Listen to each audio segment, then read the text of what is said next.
কয়জন ঘুমায় এইটুকু মশারিতে? আমি একলা ঘুমাই বাবা। এই মশারিতে? হ্যাঁ। আর ওই যে পাশে যে আছে ওনার মশারি নেই, ওইটার নেই। নাই? বাবা ও, তাহলে পাশে উনি যে আসলে তো মশা কামড় তাই না?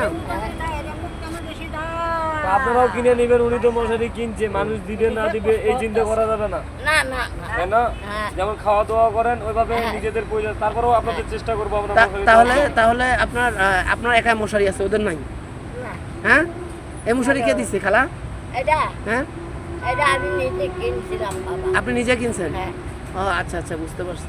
আচ্ছা ঠিক আছে, দেখি যে আপনাদের জন্য কোনো মশারির ব্যবস্থা করা যায় কিনা। ঠিক আছে খালা? আর একটা মশারি দিয়ে দেয় বাবা। হ্যাঁ। বুঝছো? না ঠিক আছে, অনেক কষ্ট করতেছে। ওই যে রোজা রাখছেন আজকে? রোজা তো থাকে রে বাবা। সেহরি কি এখানে খান? এরা খাই, ওই যে এক ছেলে এসে দিয়ে গেল বিরিয়ানি, দুটো খাইছি আবার দুটো রাইখে দিছি। সেহরির জন্য? হ্যাঁ। বুঝতে